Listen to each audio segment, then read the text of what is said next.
I believed burying my father just 4 months after my mother would be the absolute breaking point of my life. I was wrong. The true fracture happened on the front porch of the only home I had ever known. Staring at the fresh brass lock my sister had installed, I realized grief was just a preamble. Kendra wasn't just taking the house. She was rewriting our history to write me out of it. The phone rang at 2 in the afternoon on a Tuesday. It was the sort of generic, shrill ring that echoed through the beige cubicle farm of the logistics company where I worked. A sound that usually signaled a vendor complaining about a late shipment or a client needing a revised invoice. But the moment I looked at the caller ID, the fluorescent lights overhead seemed to hum with a violent intensity. It was my father's neighbor, Marilyn. I knew before I answered. There is a specific frequency to bad news. It vibrates in the air before the words are spoken. I had just buried my mother 4 months ago. The soil on her grave was still settling. The sharp, jagged edges of that initial grief had only just begun to wear down into a dull, constant ache, a heavy stone I carried in my chest every time I inhaled. I was 33 years old, and I was just learning how to exist in a world without her voice on the other end of the line. I picked up the receiver. Marilyn's voice was thin, reedy, and apologetic. She found him in the garden. It was his heart. It was quick. I thanked her. I hung up. I stared at a spreadsheet detailing shipping routes through the Midwest for 5 minutes, watching the cursor blink in and out of existence. I did not cry. I simply felt the heavy stone in my chest expand until there was no room left for air, or blood, or thought. I packed my bag, turned off my monitor, and walked out of the building. I was an orphan now. The word felt Victorian and dramatic, something from a storybook, not something that applied to a mid-level logistics coordinator in Hawthorne Ridge. Pennsylvania. The next 3 days were a blur of beige walls, hushed voices, and the smell of stale coffee. I operated on autopilot. Grief, I discovered, has a texture. The first time, with Mom, it was sandpaper rough, scraping, bleeding. This time, with Dad, it was fog. I moved through the world, wrapped in thick cotton wool. I signed papers I did not read. I nodded at people I did not recognize. I stood in the funeral home and let strangers hug me, their perfumes cloying and suffocating. Through the fog, I saw my sister. Kendra is 5 years older than me, at 38. She has always been the one who organized, the one who directed, the one who made sure the table settings were symmetrical. But at the viewing, her efficiency had sharpened into something brittle and terrifying. She did not look like a grieving daughter. She looked like a campaign manager in the final week of an election. She stood near the entrance of the funeral parlor, her black dress perfectly tailored. Her hair swept back in a severe, immovable bun. She was greeting guests, but her eyes were constantly darting around the room, tracking things. She was tracking the flower arrangements. She was tracking the funeral director. She was tracking me. I walked over to her during a lull in the line of mourners. I wanted to touch her arm, to share the crushing weight of the fact that we were the only two left. We were the Morgans, the last of the line. Kendra, I said. Her name felt heavy in my mouth. She turned to me, but she didn't soften. Instead, she handed me a tissue from her purse. Even though I wasn't crying, pull it together. Nora, she said. Her voice was low, clipped. We have people to thank. I just wanted to check in. I said, I haven't seen you sit down for 3 hours. I am handling things, she said. Someone has to. Mom and Dad didn't leave a manual for this part, did they? She gestured to a small pile of items on a side table near the guest book. I recognized Dad's wallet, his watch, and the thick leather binder he used to keep the house deeds and insurance policies in. I can take those home tonight. I offered. I have a safe spot for the binder. Dad showed me where he kept the updated policies last year. Kendra's hand shot out, hovering over the binder.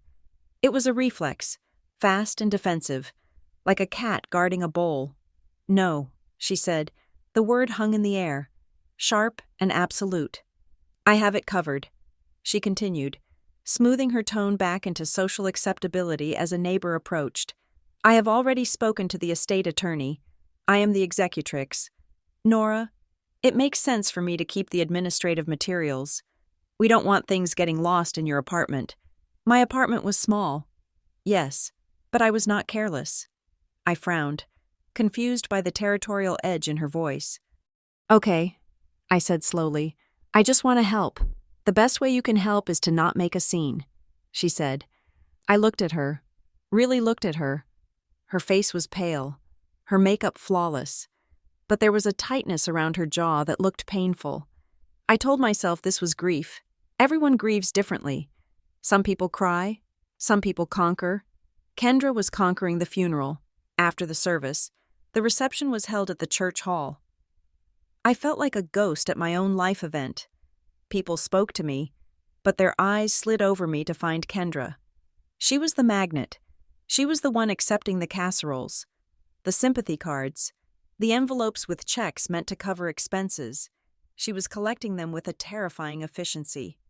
As the crowd thinned, I found her near the coffee urns. "I'm going to head to the house," I said. "I need to be there. I need to smell Dad's cologne in the hallway. I need to just sit in his chair for a minute." Kendra stiffened. She placed a stack of napkins on the table, aligning the corners with precision. "I don't think that is a good idea," she said. "Why not?" I asked. "It is overwhelming," she said.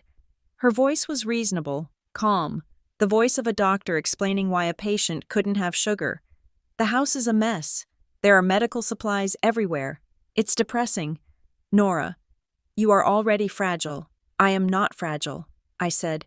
"I am grieving. There is a difference." "Regardless," she said, turning to face me fully. "I have locked everything up for the night. I have the keys. I am staying at my place tonight, and I am exhausted. I am not driving over there to let you in. I have my key." "Kendra," I said. She stared at me. For a second, her mask slipped, and I saw something cold and calculating in her eyes. It was gone in a heartbeat, replaced by a weary sigh. "Just give it a few days. Nora, please, out of respect for me. I need to organize the inventory before we start picking through their things." Picking through their things, the phrasing made my stomach turn. These were our parents, not a yard sale. "Fine," I said. I was too tired to fight. I was too tired to analyze why she was acting like a gatekeeper to our childhood home. "I will go home." I went back to my apartment. I sat on my couch in the dark. My phone buzzed an hour later. It was a text from Kendra. "Rules for house entry 1. No unannounced visits. 2. We go in together or not at all. 3. Nothing leaves the premises without being logged. 4. I will handle all mail and bills. 5. Do not contact the bank. I have already done so." I stared at the screen. Who sends a numbered list of rules to their sister on the day of their father's funeral? The formatting alone felt like a slap in the face. It was clinical. It was cold. It sparked a tiny ember of anger in the pit of my stomach, the first feeling I had felt in days that wasn't sorrow. I slept fitfully, dreaming of hallways that stretched on forever and doors that wouldn't open. When I woke up the next morning, the anger had solidified. I needed to go home, not my apartment, my home. I needed to water Mom's ferns. I needed to check the mail. I needed to feel like a daughter, not a distant relative being managed by a project coordinator. I called in sick to work. Bereavement leave was a vague concept they were lenient with, and drove the 20 minutes to my parents' house. It was a sprawling, Victorian-style build on the edge of town, the kind of house that sighed in the wind and smelled of lemon polish and old books. I pulled into the driveway. Kendra's car was already there. My heart rate spiked.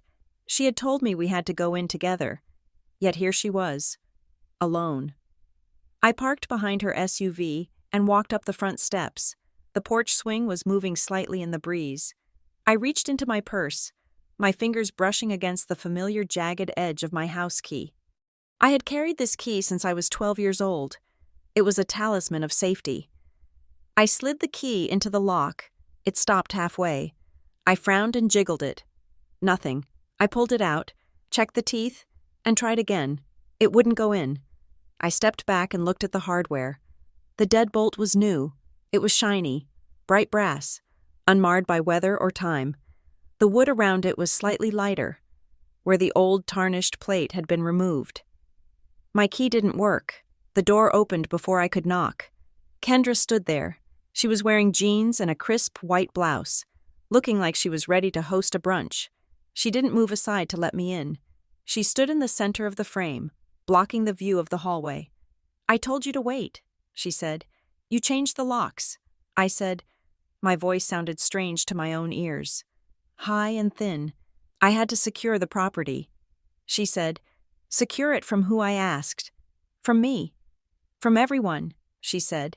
"Insurance requirements." "The house is vacant. I am standing right here." I said. "I am not everyone. I am your sister. Let me in." "Kendra, I need to get my black suit jacket. I left it here last week." She didn't move. She crossed her arms over her chest. "This isn't your house anymore." "Nora." The sentence hit me like a physical blow. I took a step back, nearly tripping on the welcome mat that still said, "The Morgans" in fading script. "What are you talking about?" I asked. "Of course it is. Mom and Dad left it to us. They said it 1,000 times. Shared until we decide." "That was just talk," Kendra said. Her voice was steady, rehearsed. It sounded like she was reading from a teleprompter. "The reality is more complicated." She took a breath, and her posture straightened. She looked down at me from the threshold, using the 6 inches of the doorframe to tower over me. "You know you were adopted, Nora." I stared at her. The silence of the neighborhood seemed to rush in, filling the space between us. A lawnmower droned in the distance. A bird chirped. I blinked. "Yes," I said. "I know that. I have known that since I was 19. We talked about this. Mom and Dad talked about this. What does that have to do with anything?" "It has everything to do with it," she said. "The estate laws in Pennsylvania are specific. Without a specific provision in the will naming you, the assets revert to the biological bloodline." She said biological bloodline with a strange emphasis, as if it were a holy title. "That is insane." I said, "Mom and Dad treated us exactly the same. They would never write me out." "They didn't write you out," Kendra said, her voice dripping with faux pity. "They just didn't write you in. They were old. Nora, they were confused. They probably thought the adoption papers were enough. But legally, for the house, they weren't." She was lying. I could feel it, but the confidence in her voice was shaking me. She sounded so sure. She sounded like she had done the research. "I want to see the will," I said. "You will see it when it goes through probate," she said.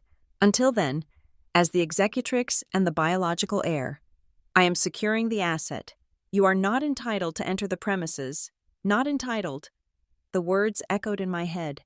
I looked at the face of the woman I had shared a bunk bed with, the woman who had taught me how to braid hair, the woman who had held my hand when I got my wisdom teeth out. I looked for my sister, but I couldn't find her. I only saw this stranger, this gatekeeper with the shiny new deadbolt. "You are kicking me out," I whispered. "I am following the law," she said. She stepped back and began to close the door. "Kendra, wait," I shouted, stepping forward. "Don't," she snapped. The door slammed shut. I heard the heavy thud of the deadbolt sliding home the new deadbolt, the one I didn't have a key for. I stood on the porch for a long time. I pounded on the door twice, but I knew she wouldn't open it. I could feel her on the other side, probably watching me through the peephole, waiting for me to leave. I walked down the steps, my legs feeling like jelly. I walked to my car, under the windshield wiper. A white envelope was fluttering in the breeze. I pulled it out. It was a printed letter. The header was bold and aggressive. "Notice to vacate personal property." I opened it, my hands trembling. "To Ms. Nora Morgan. You are hereby notified that you have 72 hours to remove any personal effects currently residing at the property located at 442 Elm Street. Failure to comply will result in the disposal of said items. Access to the property will be granted only during the window of 10 a.m. to 12 p.m. on Saturday. Under supervision. Signed, Briar Keene, Legal Group." I read it twice. 72 hours, disposal, supervision. I got into my car. I didn't scream. I didn't slam the steering wheel. I just sat there, feeling the reality of my life dissolve. I wasn't just an orphan. I was a trespasser. I drove away. I didn't go back to my apartment. I couldn't bear the silence there. I went to work. I sat in the parking lot for an hour, watching the trucks pull in and out of the loading bays. That night, I couldn't go home.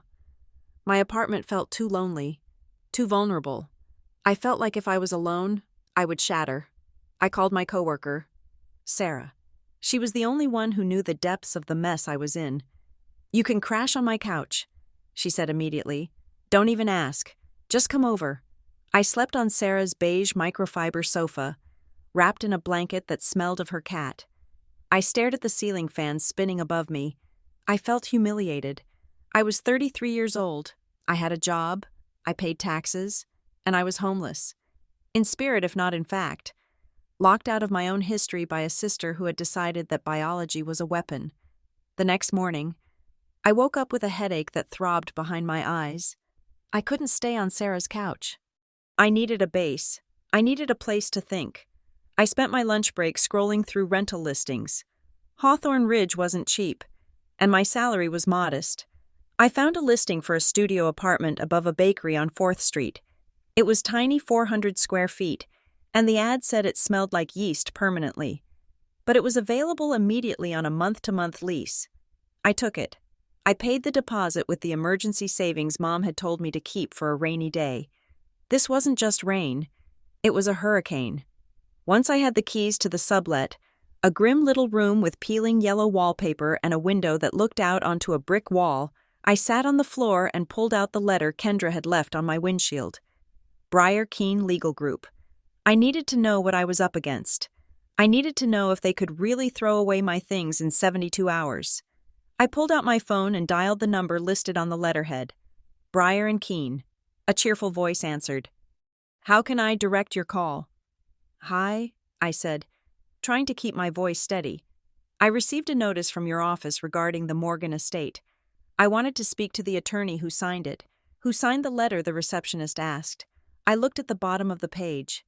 There was a signature, an illegible scrawl, and a printed name underneath. "Jonathan V. Keene, Mr. Keene," I said. There was a pause on the line, a long, confused silence. "Ma'am, Mr. Keene retired 4 years ago.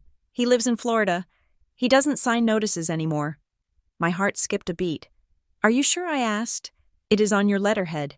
It is dated yesterday. I am looking at the outgoing log right now," she said, her voice turning suspicious. "We haven't issued any notices for a Morgan estate. Who did you say sent this?" I didn't answer. My brain was racing. Kendra hadn't hired a lawyer.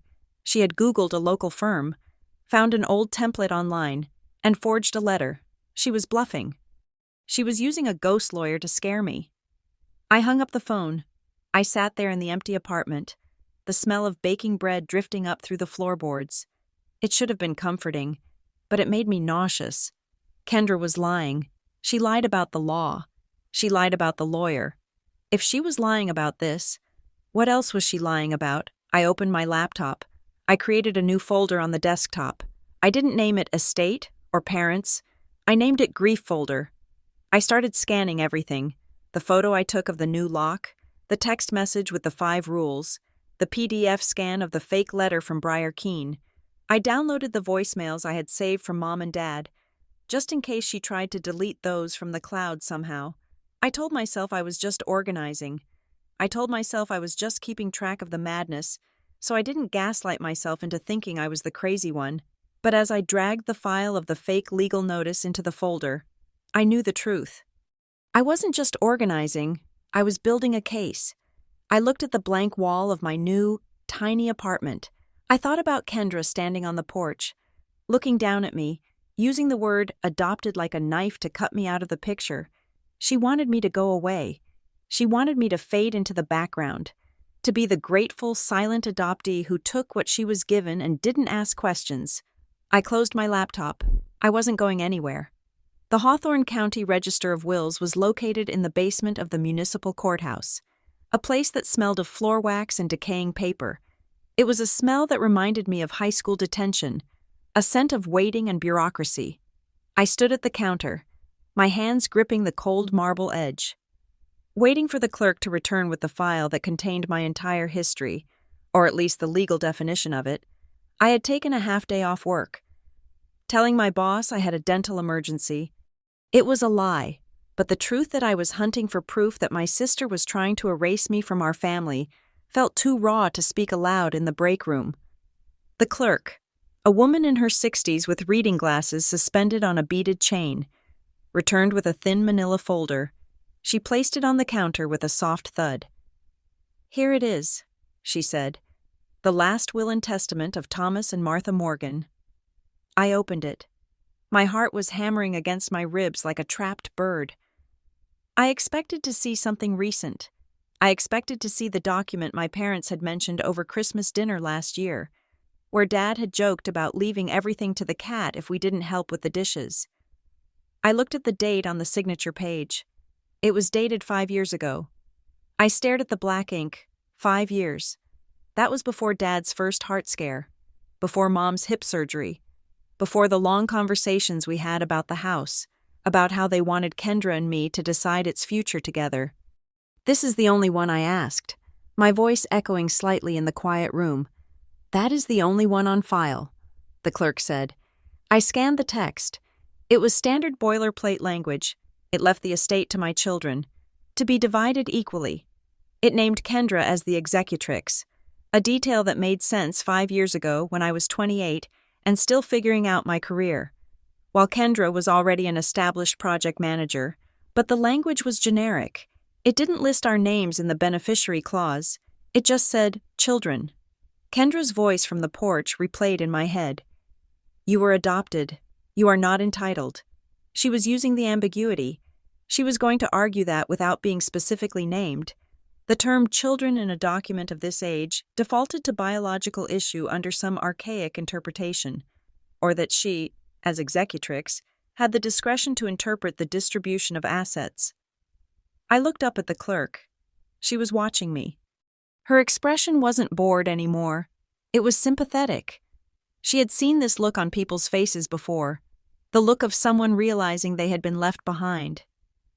"My parents told me there was an update," I said, trying to keep the desperation out of my voice.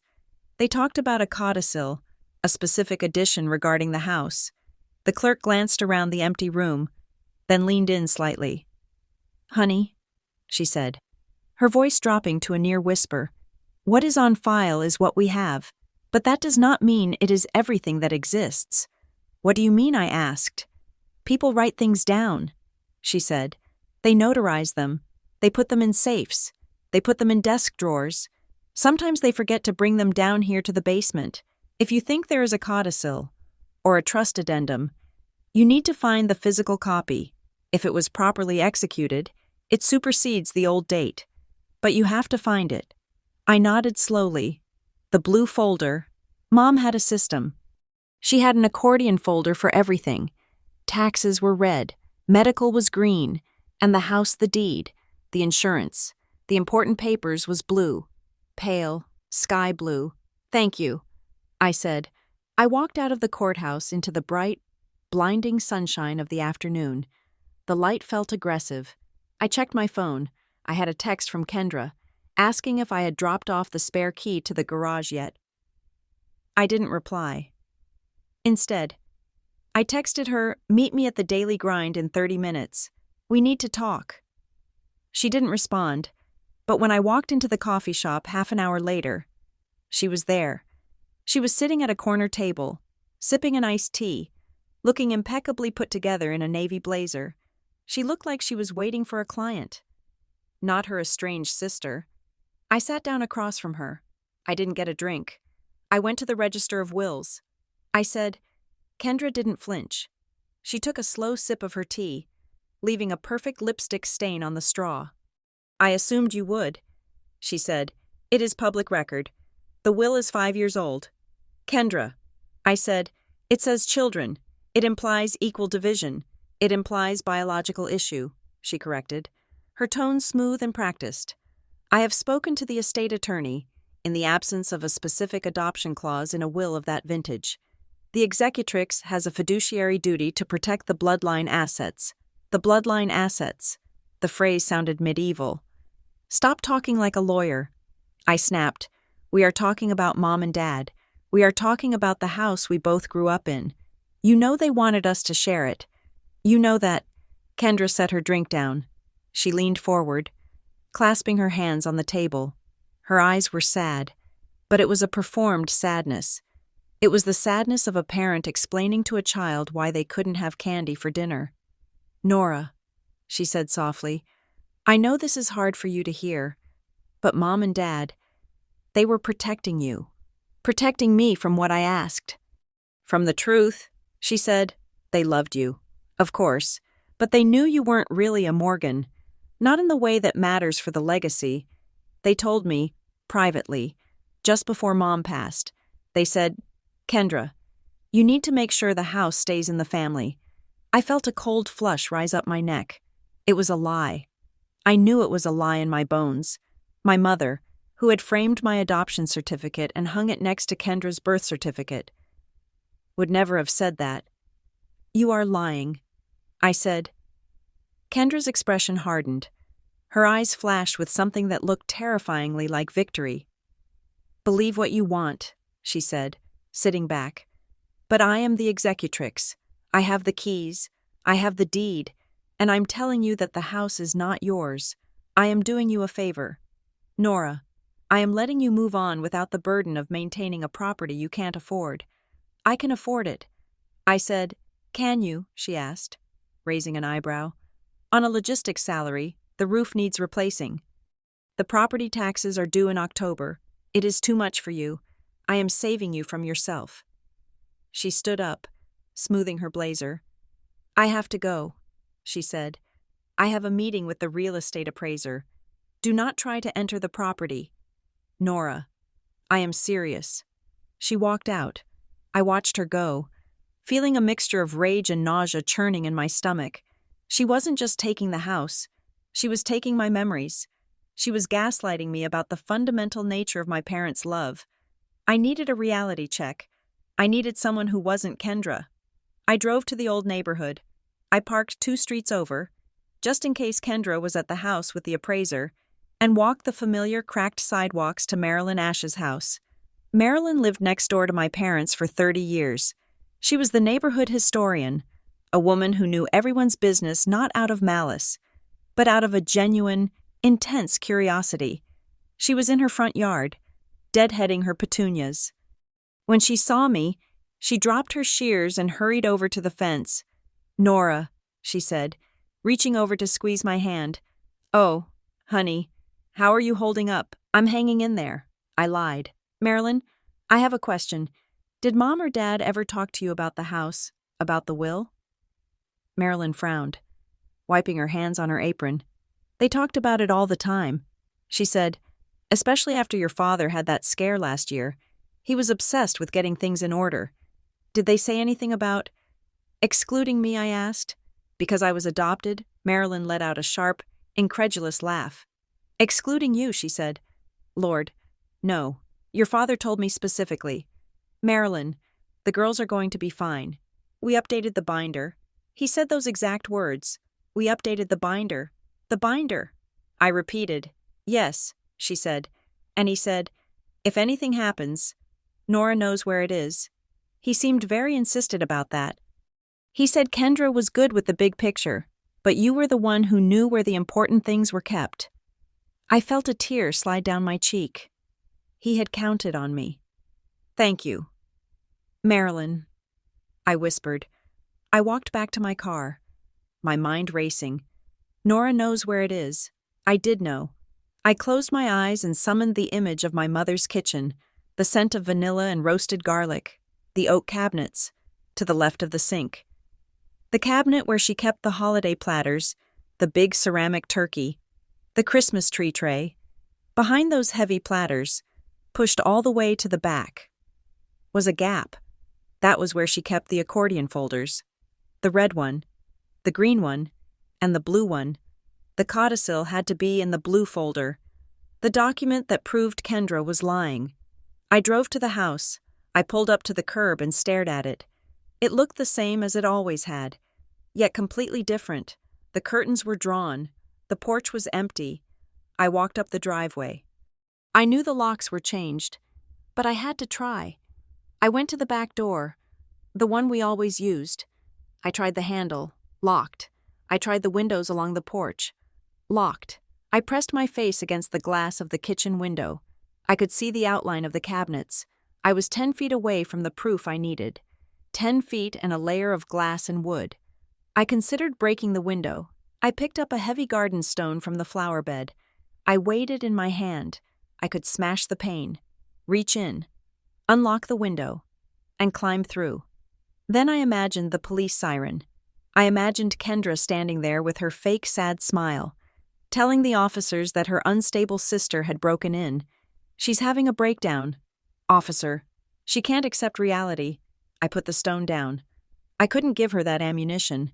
I drove away, feeling a scream building in my throat that I swallowed down until it burned. If I couldn't get into the house, I had to try the other angle, the assets. The next morning, I took an early lunch and went to Ironwood Federal. It was the bank my parents had used since the 80s. The lobby smelled of stale popcorn and currency. I asked to speak to the branch manager, Mr. Henderson. I had known him since I opened my first savings account at 16. He invited me into his office, but he didn't close the door. He looked uncomfortable. Nora, he said, gesturing to a chair. I was so sorry to hear about your father. Thank you, Mr. Henderson. I said, I am here to ask about the safety deposit box. I know Mom and Dad had one. I need to access it to check for estate documents. Mr. Henderson sighed. He clasped his hands on his desk. I can confirm the box exists, he said, but I cannot grant you access. Why not, I asked. I am their daughter. You are not a signatory on the box, he said. Your mother and father were the only ones, and now the access falls to the executor of the estate. Kendra, I said. He nodded. Has she been here, I asked. He hesitated. He looked at the computer screen, then back at me. His professional mask slipped just a fraction. She came in on Wednesday. He said quietly, Wednesday. I felt the blood drain from my face. Wednesday was the day after the funeral, while I was still waking up crying, while I was numb with shock. Kendra had walked into this bank and accessed the box. Did she take anything, I asked? I cannot disclose that. Nora, he said, I'm sorry, but the box was accessed. I walked out of the bank feeling dizzy. Kendra was steps ahead of me. She had been planning this while our parents were still warm. The next few days were a descent into a kind of madness I had never experienced. It wasn't the dramatic, wailing grief of movies. It was a quiet, pathetic unraveling. I forgot to eat. I would realize at 8 o'clock at night that I hadn't consumed anything but coffee since morning. I would stand in the middle of my tiny sublet, holding a box of crackers, staring at the wall, unable to summon the energy to chew, at work. The cracks started to show. On Thursday, I received an email from a junior associate named Greg. He was asking for a tracking number for a shipment to Ohio. It was a standard request. He had asked nicely. I stared at the screen, and suddenly, the font seemed to mock me. The polite request felt like a demand I couldn't meet. Just look it up yourself. Greg, I typed, slamming the keys. I am not your personal search engine. I hit send. 2 seconds later, the shame washed over me. I burst into tears. I ran to the bathroom and locked myself in the stall, sobbing into a wad of toilet paper. I was turning into a monster. Kendra was winning because she was making me crazy. I spent my evenings in the sublet, listening to the bakery downstairs shut down. The smell of burning sugar sometimes drifted up. It made me sick. I was sitting on the floor on Friday evening, sorting through the grief folder on my laptop, when I heard the mail slot clatter. I wasn't expecting anything. I had forwarded my mail, but it usually took a few days. I walked over and picked up a single white envelope from the floor. There was no return address. The postmark was local Hawthorne Ridge. My name was handwritten in block letters. using a thick blue felt-tip pen. I tore it open. Inside was a generic sympathy card. With deepest sympathy. The front said in silver foil script. I opened it. There was no signature. No, "So sorry for your loss." Just a single sentence. Written in that same blocky blue print, "The house isn't the inheritance. Look at the loan." I stared at the words. The paper shook in my hands. Look at the loan. What loan? My parents owned the house outright. They had paid off the mortgage 10 years ago. We had a burning party. I remembered it. Dad burned the promissory note in the charcoal grill in the backyard. I grabbed my laptop. My hands were trembling so hard I mistyped my password twice. I didn't know how to check my parents' credit, but I knew how to check mine. Sometimes, if you are a beneficiary or associated with an address, things cross over, or maybe I just needed to start somewhere. I logged into a free credit reporting site. I pulled my own report first. Nothing unusual. Student loans, car payment, credit card. Then I remembered Dad had added me as an authorized user on one of his emergency credit cards years ago, when I was traveling in Europe. Just in case, I had never used it, and I thought he had removed me. But sometimes those things lingered. I scrolled down to the closed accounts section. There it was, Ironwood Federal Credit Line. But below it, there was another entry I didn't recognize. Cedar Vale Holdings. It was listed as a real estate secured line. It was closed, but the status date was recent, 3 months ago. I clicked on the details. The limit was massive, $200,000. My parents had taken out a $200,000 line of credit against the house. Why? They had pensions. They had savings. They lived simply. They drove 10-year-old cars. And who was Cedar Vale Holdings? I Googled the name. Nothing but a generic landing page with a stock photo of a handshake and a phone number that went to a voicemail box. The house isn't the inheritance. The card was right. The house wasn't an asset anymore. It was collateral. If Kendra took the house, she took the debt. Was that why she was so desperate to sell it? Or was she the reason the debt existed in the first place? I looked at the piece of paper in my hand. The anonymous tip. Someone knew. Someone was watching this happen and knew that I was walking blind into a trap. I couldn't do this alone anymore. I was out of my depth. I was fighting a war with a sister who had changed the locks and a financial mystery that didn't make sense. I needed a professional, not a fake lawyer like Briar Keene, a real one. I searched for estate litigation attorneys Hawthorne Ridge. I skipped the ones with billboards. I skipped the ones with 5-star reviews that looked bought. I found a website for Price Lumen Advocacy. The site was simple. No photos of gavels or scales of justice. Just a bio for Elena Price, specializing in contested probate and elder financial abuse. I picked up the phone. It was 7 o'clock on a Friday night. I expected a machine. Price and Lumen. A woman's voice answered. Crisp, alert. Hi, I said. My name is Nora Morgan. My parents just died. My sister changed the locks, and I think there is a $200,000 loan on a house that should be paid off. There was a pause. Then the sound of a pen clicking. Start from the beginning. Nora, the voice said, and don't leave anything out. I took a deep breath. For the first time since I saw the new lock on the door, I didn't feel like I was drowning. I felt like I was swimming. I started talking. Elena Price's office was not what I expected. After the sterile, intimidating glass box where I imagined Kendra's imaginary lawyers working, Elena's workspace felt like a bunker built for a specific kind of warfare. It was located in a converted brick row house on the edge of the business district. The kind of place that smelled of old coffee and older paper. Her desk was a chaotic landscape of case files, but when she cleared a space for my documents, her movements were surgical. She picked up the notice from Briar Keene, the one Kendra had left on my windshield, and adjusted her glasses. She read it once, her expression unreadable, and then she laughed. It was a dry, sharp sound, like a twig snapping. This is adorable, she said, tossing the paper back onto the desk. Adorable, I asked. I felt a flush of indignation. That piece of paper had made me homeless. It is a scarecrow. Nora, she said, leaning back in her creaky leather chair. It is made of straw. Look at the language. Immediate disposal. Supervised entry. This is not legal terminology. This is the language of a bully trying to sound like a judge.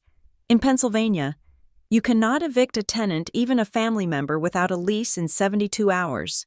It takes 30 days minimum, usually 60, and it requires a court order, not a letter printed on an inkjet printer. She looked me in the eye, her gaze steady and grounding. Changing the locks does not equal ownership.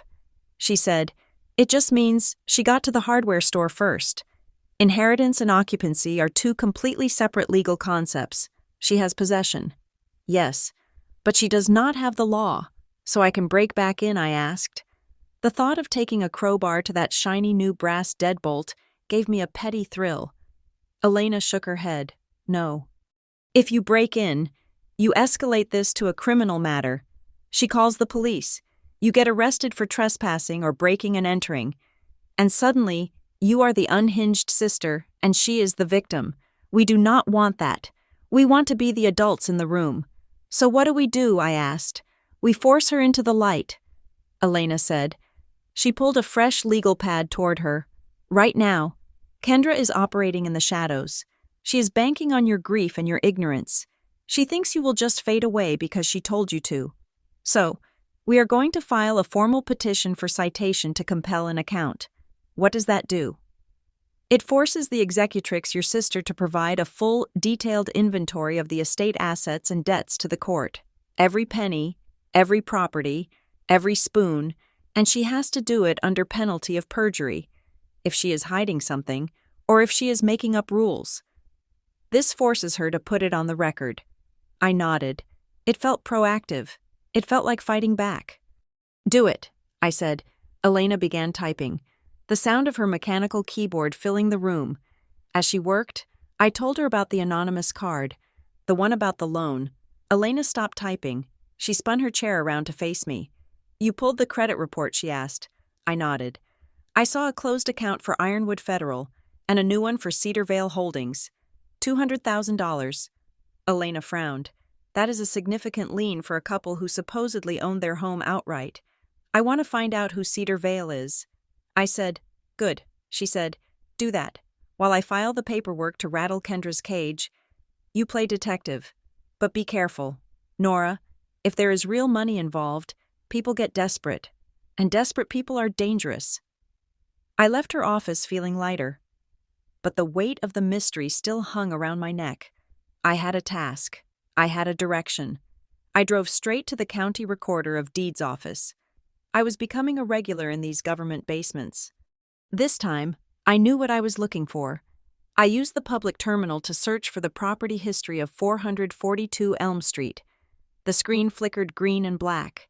I scrolled past the original deed from 30 years ago, past the mortgage release from 10 years ago, and there, at the very bottom of the list, was a new entry. Lien recorded. Grantor Thomas and Martha Morgan. Grantee Cedar Vale Holdings, LLC. The date was 6 months before my mother died. I stared at the screen. 6 months. Mom was already sick then. But she was lucid. Dad was stressed. Sure, but he was managing. Why would they borrow $200,000 against the house they had worked so hard to pay off? And why from an LLC I had never heard of? Rather than their bank, I noted the address listed for Cedar Vale Holdings on the filing. It was in a commercial park on the south side of town. Near the airport, I got back in my car. The drive took 40 minutes. The landscape shifted from the manicured lawns of my parents' neighborhood to the concrete sprawl of warehouses and logistics hubs. I turned onto Industrial Way. I was looking for a corporate headquarters, or maybe a bank branch. My GPS announced, "You have arrived." I looked out the window. It wasn't a bank. It wasn't an office building. It was a strip mall. There was a vape shop, a discount mattress store, and a place called Post & Go. I checked the address again. Suite 404. I walked into the Post & Go. It smelled of packing tape and cheap carpet. The walls were lined with hundreds of small brass mailboxes. "Can I help you?" the clerk asked. He was a teenager with headphones around his neck, looking bored. "I am looking for Suite 4. "04, I said. He pointed to a small box near the floor in the corner. "That is box 404, he said. I stared at it. It was tiny, a few inches wide. "That is Cedar Vale Holdings," I asked. "I don't know who owns it, lady," he said. "I just put the mail in." I walked over to the box. It was stuffed. I could see the edges of white envelopes jamming the slit. Cedar Vale Holdings wasn't a bank. It was a shell, a ghost. My parents had borrowed a fortune from a mailbox in a strip mall. The implication made my stomach turn. This wasn't a normal loan. This was something else, something desperate. I drove back toward the city, my mind racing. Had my parents been scammed? Had they been blackmailed? Or had they made a terrible investment they were trying to hide? I needed to talk to someone who had seen them in those final months. Someone who was watching when I wasn't. I went back to Marilyn Ash. She was surprised to see me again so soon. I found her on her porch, reading a paperback. "Marilyn," I said, skipping the pleasantries, "I need to ask you something strange. In the last 6 months or so, did you see anyone unusual visiting Mom and Dad? Anyone who wasn't family?" Marilyn closed her book. She looked thoughtful, pursing her lips. "Well," she said slowly, "there was the man in the gray sedan." "What man?" I asked. "I don't know his name," she said, "but he started coming around maybe 7, 8 months ago. Always in the evening. He drove a gray sedan, newer model, but no dealer plates. He never parked in the driveway. He always parked on the street, right in front of the fire hydrant. Did he go inside? No," Marilyn said. "That was the odd part. Your father would come out to the car. They would stand by the driver's side window. Your father.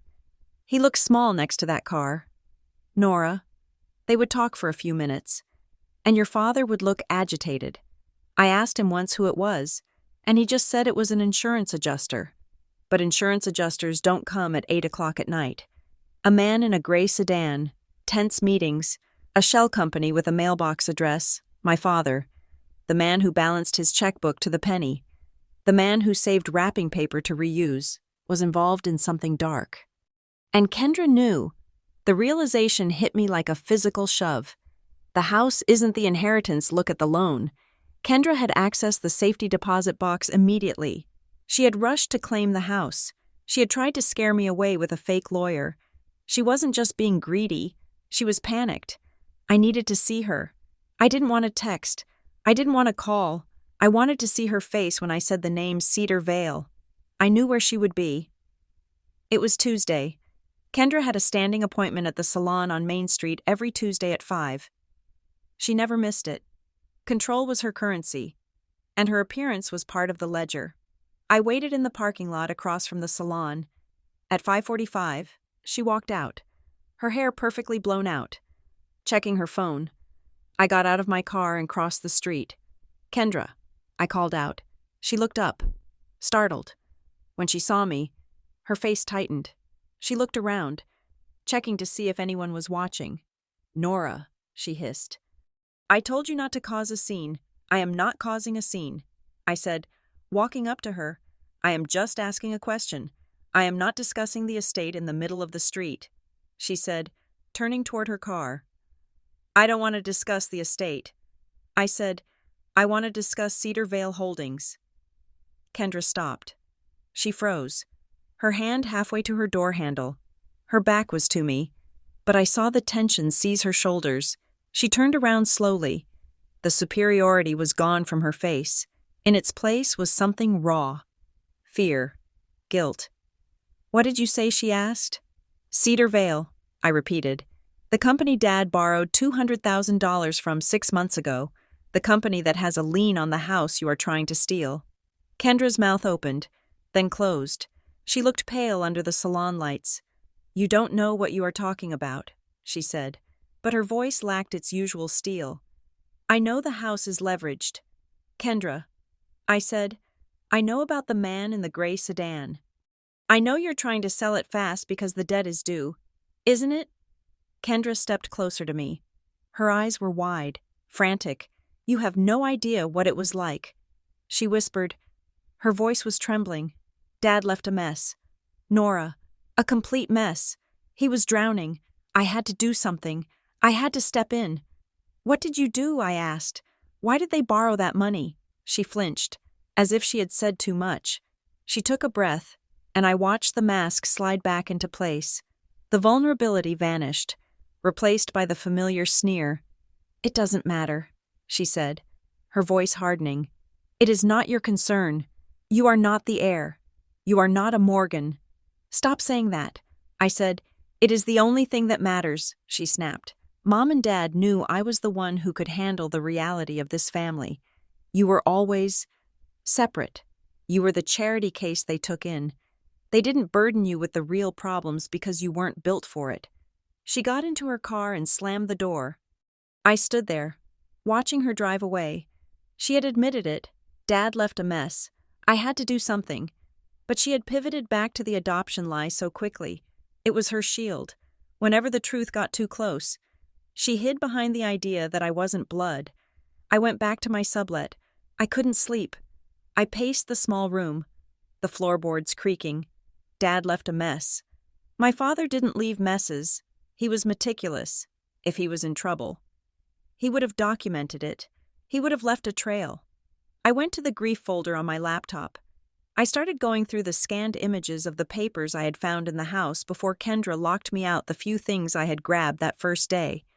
There was a pile of receipts I had taken from the kitchen counter, grocery store, pharmacy, hardware store, and a monthly invoice from Hawthorne Storage Lock. I zoomed in on the image. It was billed to Thomas M., not Thomas Morgan, just Thomas M. I checked the date. It was current. The unit was paid through next month. I had never heard of a storage unit. We had a massive attic and a basement. Why would they need off-site storage? Unless it was for things they didn't want in the house. The next morning, I called Elena. "I think I found a storage unit." I said, "But it is under a nickname. We can get in." Elena said, "As a potential heir, and with the petition for accounting filed, we can argue that we need to inventory all potential assets to prevent dissipation. I will call the facility manager." It took 2 days of legal wrangling, but on Friday morning, I stood in front of Unit 202 at Hawthorne Storage Lock. The facility was a row of orange metal doors surrounded by a chain-link fence. It was quiet, dusty, and hot. The manager, a gruff man with a clipboard, "Cut the lock for us. You got 1 hour for inspection," he said. "Don't make a mess." Elena stood back. "Go ahead." "Nora." I lifted the rolling door. It rattled loudly in the silence. I expected furniture. Maybe old heirlooms Mom didn't want to look at, but the unit was small, 5 by 5, and it was almost empty. There was a metal shelving unit against the back wall. On the shelves were 6 banker's boxes, neatly labeled in my father's block handwriting. I stepped inside. The air was stale and dry. I opened the first box. Taxes, 2010 to 2015. I opened the second. House maintenance records. I opened the third. Kendra. I paused. A box just for her. I looked at the next one. Nora. I felt a lump in my throat. I opened the Nora box. It was filled with my school art projects, my report cards, every birthday card I had ever given them. It was a shrine to my childhood, but there was one box on the top shelf that was different. It wasn't a standard cardboard box. It was a plastic waterproof container. The label simply read, "The Timeline." I pulled it down. I popped the latches. Inside, there was a stack of papers clipped together. I flipped through them. It was a handwritten log, dating back 8 months. October 4th. Called. Asking for 10,000. Again. October 12th. Miles called. Said the business is under. They need 50,000, or they lose the house. November 1st. Met with the guy from Cedar Vale. 15% interest. It is robbery. But Kay is desperate. November 3rd. Signed the papers. Martha is crying. Told her we have to save them. My hands shook. Kay is desperate. We have to save them. My parents hadn't borrowed the money for themselves. They had borrowed it for Kendra. Kendra and her husband Miles. They had leveraged their own home to save Kendra. And now Kendra was kicking me out to cover her tracks. At the bottom of the container, there was a sealed manila envelope, on the front, in thick black marker for Nora. If Kendra controls the house, I felt the air leave the room. He knew. He had anticipated this exact moment. Elena stepped closer. Is that what I think it is? I nodded. I couldn't speak. I tore the seal. There were 2 pages. The first was a letter, handwritten on his personal stationery. My dearest Nora, if you are reading this, it means I am gone, and your sister has done what I feared she would do. I am sorry. I am so sorry that I could not fix this before I left. You need to know the truth. Kendra has been in financial trouble for years. We have helped her, over and over. But the hole just gets deeper. 6 months ago, she came to us begging. She said Miles was going to prison for fraud if they didn't cover a debt. We used the house. We took the loan from Cedar Vale because no bank would touch them. I made her promise that if anything happened to us, the house would be sold to pay the debt, and whatever was left would be split. But I saw the way she looked at you when we signed the papers. She blames you for our hesitation. She needs a villain to feel righteous, and she has decided that villain is you. She will try to use your adoption against you. She will say you are not family. Do not believe her. You were chosen. You are ours, in every way that counts. You are the daughter of my heart. And the house is not Kendra's to weaponize. There is a document in the blue folder, the one your mother hid. It is a declaration of trust. It places the house into a living trust, effective immediately upon signature. It names you and Kendra as co-trustees. It was never filed with the county because I got sick too fast. But it is notarized. It is valid. You must find the blue folder. It is not in the house anymore. Your mother moved it. Check her office. Fight for your place. Nora, not for the wood and brick, but for the truth. Love, Dad. I lowered the letter. Tears were streaming down my face, hot and fast. I wasn't crying from grief anymore. I was crying from relief. He hadn't abandoned me. He hadn't lied to me. He had loved me enough to protect me from the grave. Elena gently took the letter from my hand and read it. She let out a long, slow breath. This changes everything, she said. If there is a notarized trust document, even if it wasn't recorded, it shows intent. It challenges her authority as executrix. I wiped my face with my sleeve. I looked at the boxes of paperwork, the proof of Kendra's debts, the timeline of her desperation. I had spent the last 2 weeks begging Kendra to be my sister. I had been asking for mercy. I had been asking for fairness. That ended now. Kendra wasn't the grieving daughter protecting the family legacy. She was a debtor trying to bury her mistakes along with our parents. I looked at Elena. My mother worked at the Literacy Council. I said, she had a small office there. Then that is where we go next, Elena said. I put the letter back in the envelope. I closed the plastic bin. I stood up straighter. The dusty air of the storage unit felt different now. It didn't smell like decay. It smelled like ammunition. I wasn't just Nora the adoptee anymore. I wasn't Nora the victim. I was Nora Morgan, and I had the map. Let's go, I said. The filing of the petition was anticlimactic in the physical sense. Just Elena hitting a button on her keyboard and a confirmation receipt popping up on the screen, but the atmospheric shift was immediate. We had filed a petition to compel production of documents and an emergency motion to prevent the disposal of estate assets. The court clerk set a hearing date for 3 weeks out. It was no longer a family squabble. It was a docket number. Kendra reacted exactly as Elena predicted she would, though not in the legal arena. She didn't file a counter-motion right away. She went to the court of public opinion. 2 days after the filing, my phone started buzzing with notifications from extended family members I hadn't spoken to since the funeral. My Aunt Carol, who lived in Florida and sent generic holiday cards, texted me at 6 a.m. I cannot believe you are doing this to your sister. Stealing from the dead is a sin. Nora, your parents took you in, and this is how you repay them. Then a cousin from Dad's side posted a vague but obvious status update on social media about ungrateful people who just want money and blood being thicker than ink. Kendra was controlling the narrative. She was painting me as the greedy interloper, the adoptee who was suing for a payday. She was weaponizing the very thing Dad had warned me about. My status as the chosen one was being twisted into the outsider. I sat in my sublet, watching the messages roll in. The urge to reply was physical. I wanted to scream. I wanted to post the photo of the changed locks. I wanted to upload the credit report showing the $200,000 debt, but I didn't. Elena had been clear. If you roll in the mud with her, you both look dirty. Be the statue. Let the pigeons do what they do. I deleted the social media app from my phone. I didn't reply to Aunt Carol. I focused on the only thing that mattered, the blue folder.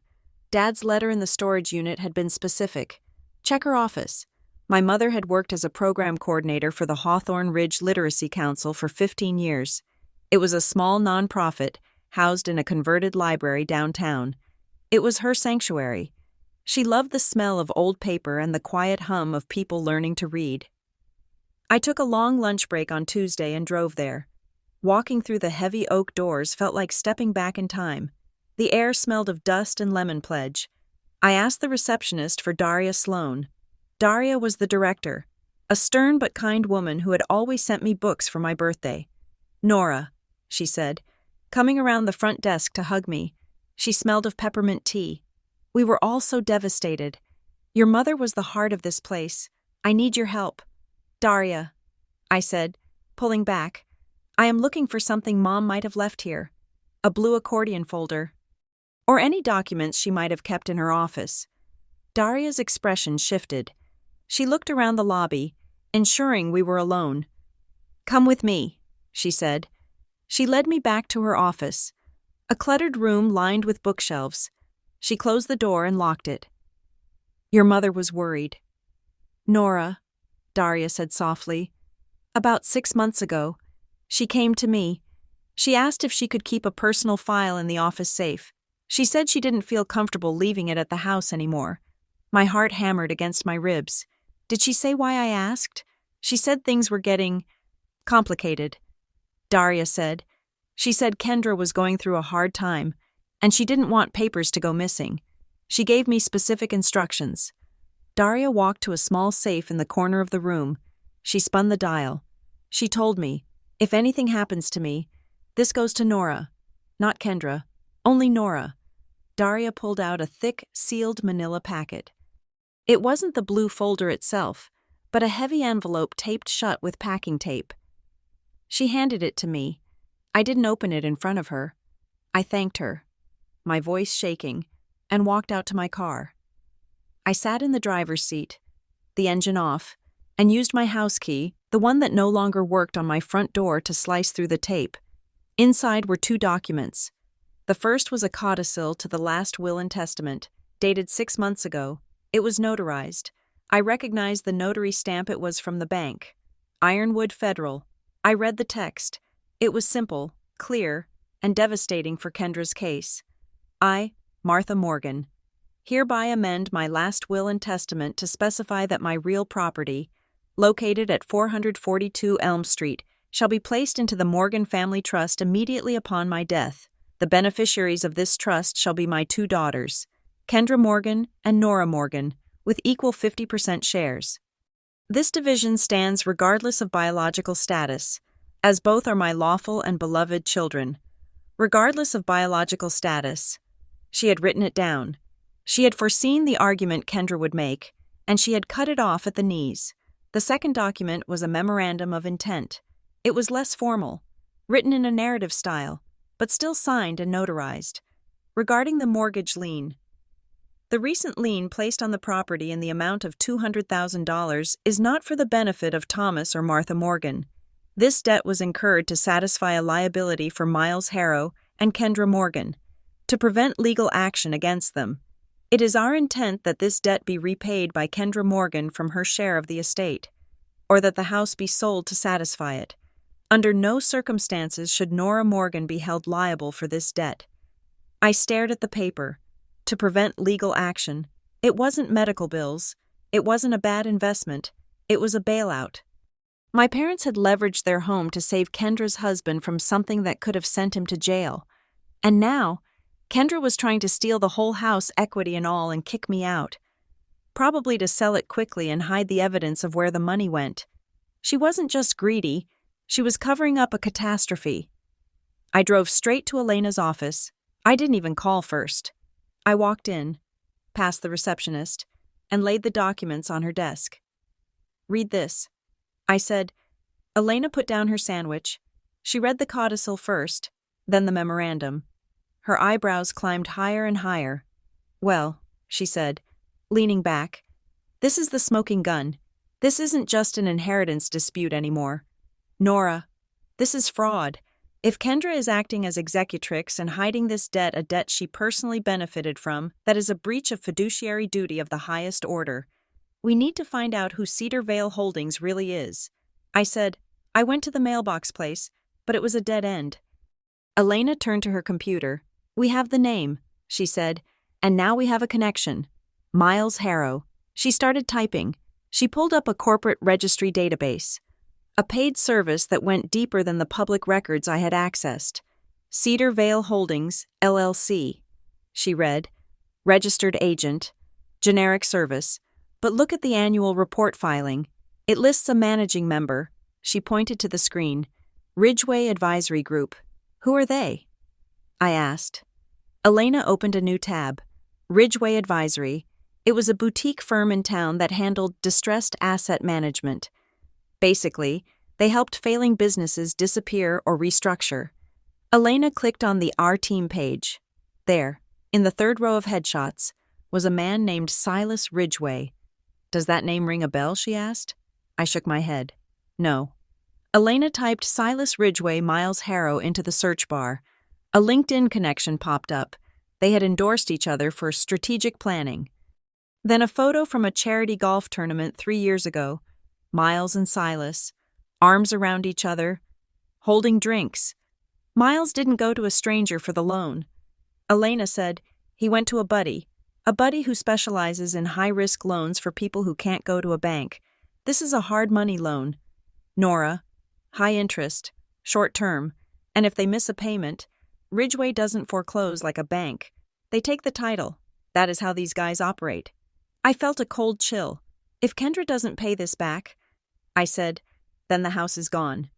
Elena finished, and if she is blocking you from the estate, she might be trying to sell it off market to Ridgeway to settle the score before anyone notices. I need to talk to Miles. I said. Elena looked at me. Be careful. If he was desperate enough to let his in-laws leverage their house, he is desperate enough to lie to you. I don't think Miles is the mastermind. I said, Miles is soft. He does whatever Kendra tells him. If I get him a loan, he will crack. I knew Miles worked as a sales director for a medical supply company in the suburbs. I drove there the next morning. I didn't call. I walked into the lobby and told the receptionist I was his sister-in-law and there was a family emergency. Miles came out 5 minutes later. He looked terrible. He had lost weight. His suit hung loosely on his frame, and his skin had a gray, pasty undertone. When he saw me, he didn't look angry. He looked terrified. Nora, he whispered, looking around the lobby. You can't be here. Kendra said I don't care what Kendra said. Miles, I cut in. I know about Cedar Vale. His face crumbled. It was instant. The color drained from his cheeks, and he gripped the back of a waiting room chair to steady himself. I know about the $200,000, I continued, keeping my voice low and steady. I know you and Kendra were in trouble. I know Mom and Dad signed that lien to save you. Miles closed his eyes. Oh, God, he murmured. We need to talk. I said, not here, outside. We walked to the far end of the parking lot. Miles lit a cigarette, his hands shaking so badly he dropped the lighter twice. Tell me the truth. Miles, I said, why is Kendra kicking me out? He took a drag, exhaling a plume of smoke that whipped away in the wind.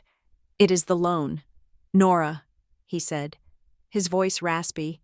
It was a bridge loan. It was supposed to be for 6 months. I had a deal closing a big commission that was going to cover it. But the deal fell through, and the loan came due, I asked, last month. He said, right after your dad died. Ridgeway is... They aren't patient. They told us if we didn't pay in full within 30 days. They were taking the house, so Kendra decided to claim the house was hers so she could sell it. She panicked, Miles said. She thought if you got involved, if you saw the debt, You would let the house go to foreclosure just to spite us, or you would sue us. She said the only way to save the equity was to take full control, sell it fast, pay off Ridgeway, and then what I asked. Give me my share of what was left. He looked down at his shoes. She said you wouldn't understand. He mumbled. She said you were not really family, that you didn't have skin in the game. I felt a surge of rage, but I tamped it down. This wasn't the time for emotion. So the eviction notice, the changed locks, the cruelty. It was all just a stall tactic, I asked. She is terrified. Nora, Miles said, looking up at me with wet eyes. She is terrified of being poor. She is terrified of people knowing we failed. If Ridgeway takes the house, everyone finds out. If she sells it as the grieving sole heir, nobody asks questions. Does she know about the codicil, I asked. What codicil, Miles asked. He genuinely didn't know. Kendra hadn't told him everything either. Mom left a paper. I said, a paper that proves I own half the house. And a paper that says the debt is yours, not the estate's. Miles dropped his cigarette. He didn't stomp it out. He just stared at me. If you show that to a judge. He started. If I show that to a judge.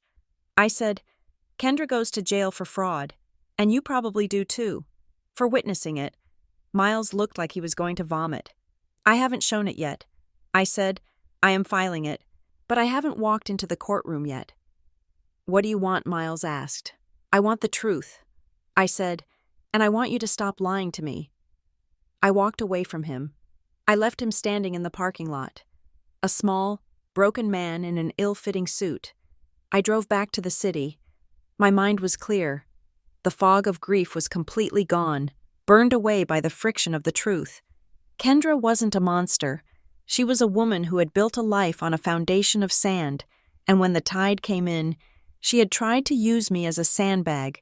She used my adoption, my identity as a distraction. She made it about blood because she couldn't afford for it to be about money. I went back to Elena's office. We have everything. I said.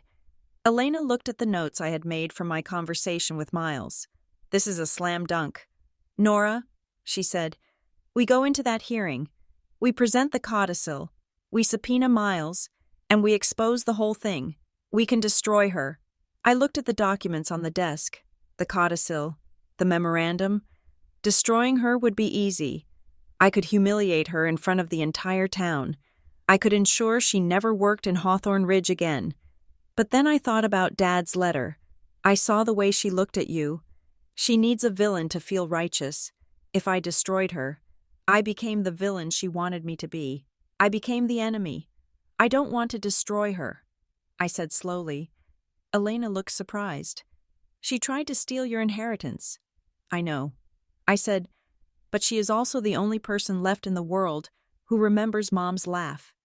She is the only person who knows what the hallway smelled like on Christmas morning. I looked at Elena. I want to win. I said, I want the house. I want the estate managed properly. But I don't want a public execution. I want to present the truth in court, on the record. I want the judge to see it. But I am not going to leak this to the family. I am not going to put it on Facebook. Elena smiled. She took off her glasses and cleaned them. You are a better person than I am. Nora, she said, I'm not better. I said, I'm just listening to my father. We spent the next week preparing. We organized the exhibits. Exhibit A, the will. Exhibit B, the fake eviction notice. Exhibit C, the codicil. Exhibit D, the memorandum. Exhibit E, the Ridgeway connection.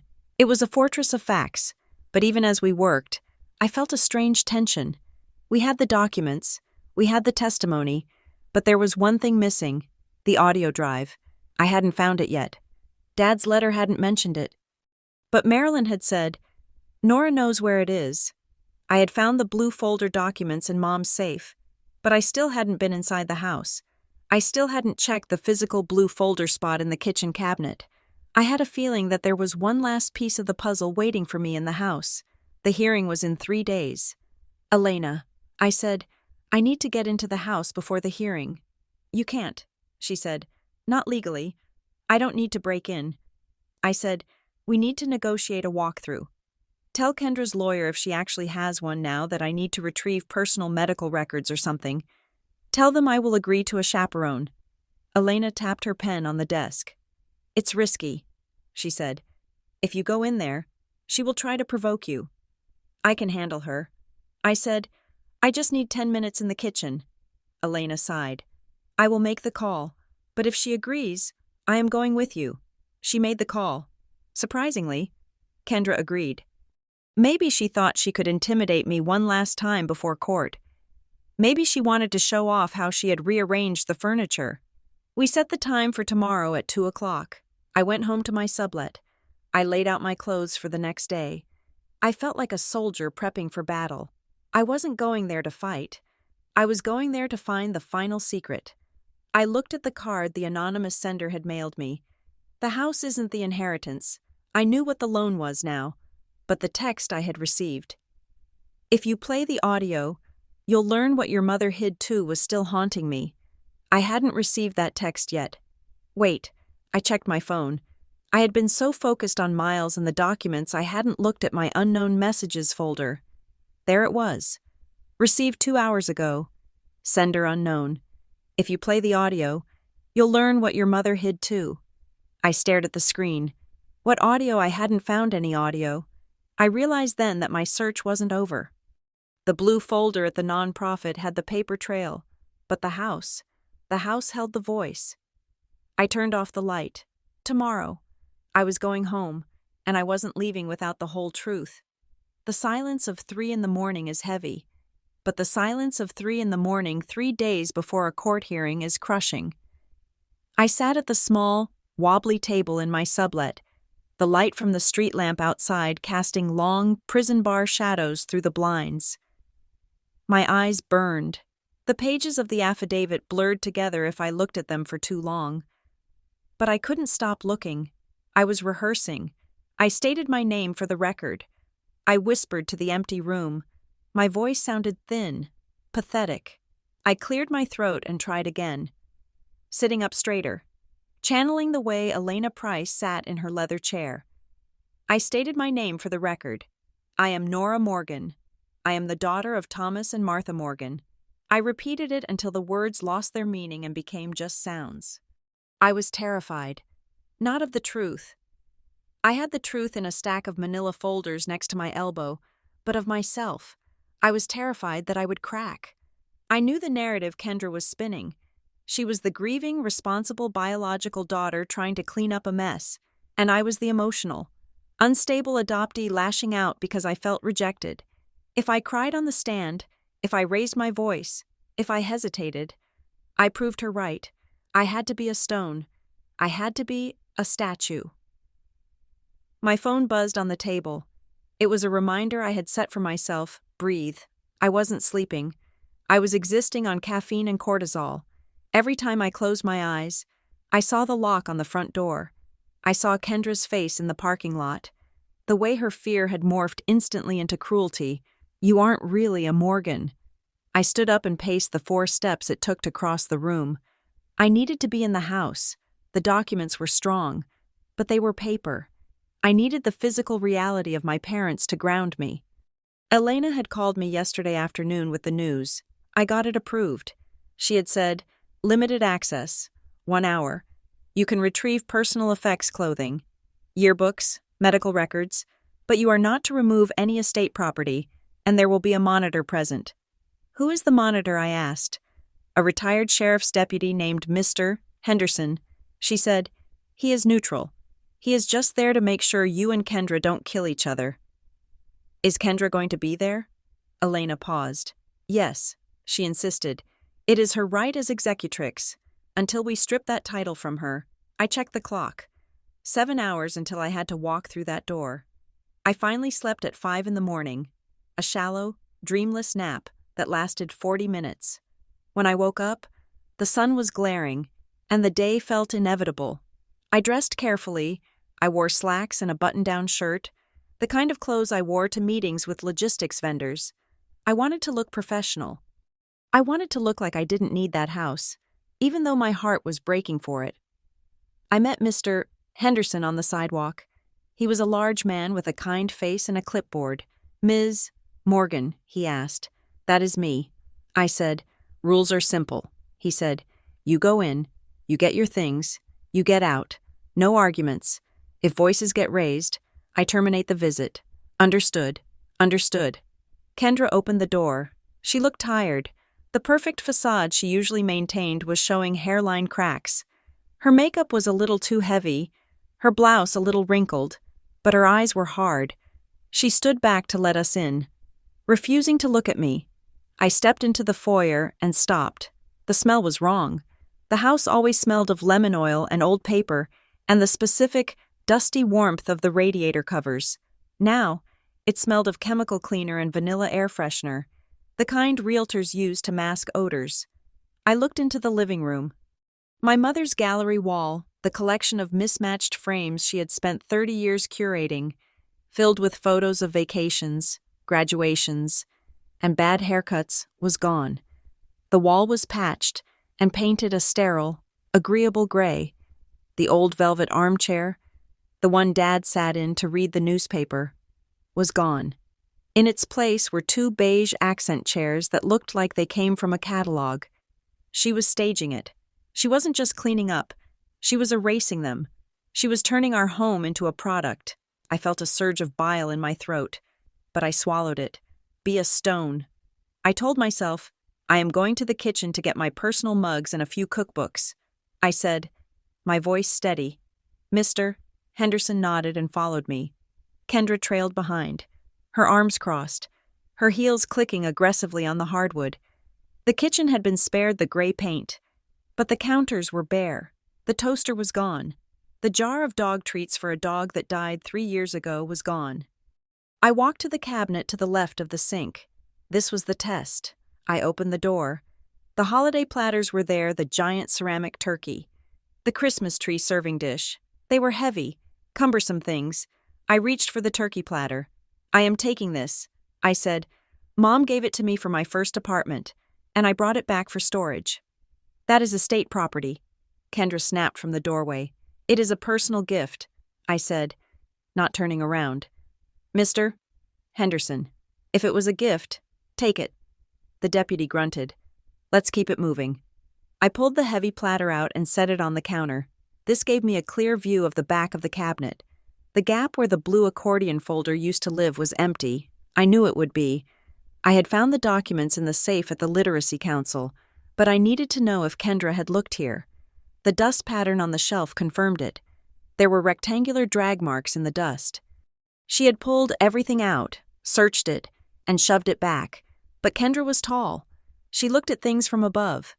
I was shorter. And I knew how my mother thought. She didn't just hide things behind other things. She hid them under things. I reached into the cabinet, pretending to check for a second platter. My hand brushed the underside of the shelf above. It was smooth wood, except for one spot near the back. Tape. I felt the crinkle of paper. I didn't pull it off immediately. I blocked the view with my body. I pretended to struggle with a heavy mixing bowl. "Just grab it." "Nora." Kendra sighed. "We don't have all day." I used her impatience. I made a noise of exertion, bringing the bowl down with a clatter. And in the confusion of the noise, I ripped the tape free and shoved the scrap of paper into my pocket. "Got it," I said. I finished the walkthrough in a daze. I grabbed a few sweaters from my old closet, a box of books, and my high school diploma. I walked out past the gray walls and the beige chairs, feeling like a ghost in a hotel lobby. When I got to my car, I didn't start the engine. I pulled the scrap of paper from my pocket. It was a jagged piece of notepad paper, written in my mother's loopy, hurried cursive. "If Box 104, code 772490. It wasn't a bank name, just IF, Ironwood Federal, but the main family box was Box 50. I knew that. Kendra knew that. That was the box she had raided the day after the funeral. Box 104 was different. I drove straight to Ironwood Federal. I called Elena on the way. "Meet me at the bank." I said, "I have a code." When Elena arrived, she had the court order in her hand. The order allowed us to inspect and inventory all safe deposit boxes held in the name of the decedents. We sat in the manager's office. Mr. Henderson, the bank manager this time, looked tired of the Morgan family drama. We found a reference to a second box, Elena said, sliding the order across the desk. Box 104. The manager checked his screen. That box is listed, he said, but it is not in the joint names. It is in Thomas Morgan's name only, with a durable power of attorney for Martha Morgan, and the access code Elena asked. It requires a key and a cipher code, he said. I slid the scrap of paper across the desk. 772490. The manager looked at it. He nodded. I will get the master key, he said. Do you have the customer key? I froze. I didn't have a key. Wait, the manager said. The notes here say, key held in custody of bank manager per instruction of T. Morgan. Release only to Nora Morgan upon death. I felt a shiver go down my spine. Dad had set this up. He had set up a fail-safe that bypassed the house, bypassed the will, bypassed Kendra entirely. The manager retrieved the key from a secure cabinet. We walked into the vault. The air was cool and smelled of metal. He opened box 104. It was deep and narrow. I pulled it out and carried it to the private viewing room. Elena closed the door. My hands were shaking as I lifted the lid. Inside, there were duplicates of everything I had found at the Literacy Council. The codicil, the memorandum of intent, the loan documents from Cedar Vale Holdings. But sitting on top of the papers was a small silver flash drive. It had a white label stuck to it. Audio only if necessary. I looked at Elena. Only if necessary. I repeated. He didn't want you to use this unless you had to. Elena said softly, he wanted Kendra to do the right thing. This is the nuclear option. We need to hear it. I said. I pulled out my laptop. I plugged the drive in. A single file appeared. Statement_TM_November 12th.mp3. I pressed play. The sound of my father clearing his throat filled the small room. It was so clear, so immediate, that I instinctively looked around, expecting him to be standing there. My name is Thomas Morgan. The date is November 12th. I am recording this statement to clarify the financial arrangements regarding my home at 442 Elm Street.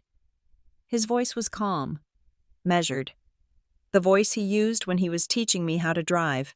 Over the last 6 months, my daughter Kendra and her husband Miles have faced significant financial exposure due to business irregularities at Miles's firm. They approached Martha and me in October. They were desperate. They needed $200,000 to avoid legal complications. He paused. I heard the sound of a chair creaking. We agreed to leverage the house. We took a private loan from Cedar Vale Holdings. I am stating clearly this money was a gift to Kendra, to save her family. But the house is the collateral. I have made Kendra promise. I have looked her in the eye and made her swear that if Martha and I pass before this debt is repaid, she will not sacrifice Nora to save herself. The house must be shared. If it must be sold to pay the debt, the remainder is split. Under no circumstances is Nora to be pushed out. His voice dropped lower, becoming more intimate. Nora, if you are listening to this, it means Kendra broke that promise, and if she broke it, she is likely telling you that you don't belong, that you aren't blood. I covered my mouth with my hand. Tears were hot in my eyes. She has always struggled with her place in this world. Nora, she needs to feel superior to feel safe. I feared that if the pressure got too high, she would need a villain to feel righteous. She would make you the villain so she could be the hero who saved the estate. Do not hate her. She is terrified. But do not let her destroy you. You protect yourself. You use this recording. You show the judge who we really were. You are my daughter. Never doubt that. The recording ended. The room was silent. I could hear the hum of the ventilation system. Elena took off her glasses and wiped her eyes. She reached out and squeezed my hand. He knew. She said, he knew exactly who she was. I closed the laptop. He didn't want to destroy her either. I said, he begged me not to hate her. But he gave you the weapon. Elena said, yes, I said. He gave me the choice. I walked out of the bank into the bright afternoon sun. The city looked different. The people walking by, the cars, the noise, it all felt distant. I carried a secret in my bag that could dismantle my sister's life. I couldn't just drop this on her in court. I couldn't blindside her with Dad's voice from the grave without giving her one last chance. I owed that to the man who asked me not to hate her. I texted Kendra, "Meet me at the Arboretum, the bench by the koi pond. 6 p.m. Alone. Last chance to talk before tomorrow." She replied instantly, "Fine." The Arboretum was neutral ground. We used to go there as kids to feed the fish. It was quiet, green, and public enough to be safe. She was already there when I arrived. She was sitting on the bench, her posture rigid, staring at the orange fish circling in the dark water. I sat down on the other end of the bench. We didn't look at each other. I found the documents. "Kendra," I said. She stiffened but didn't speak. "I found the codicil." I continued. "And the memorandum. I know about Cedar Vale. I know about the $200,000. I know you and Miles were in trouble and Mom and Dad bailed you out." Kendra turned to me. Her face was pale, her eyes rimmed with red. "It doesn't matter," she said. Her voice was brittle. "The will on record is the will. Those papers, they are just drafts, intentions. They weren't filed. They were notarized." I said, "They are legal, and I have proof of the debt." "So what?" She spat. "You want to ruin Miles? You want to send the police to his office? Is that it? You want to burn the family down? I am not the one burning it down." I said quietly, You are the one who changed the locks. You are the one lying to everyone we know." I took a breath. "I am offering you a way out, Kendra." She laughed, a harsh, ugly sound. "You are offering me?" "Yes. We go to court tomorrow. We present the codicil. We agree that the house is held in trust. We sell the house.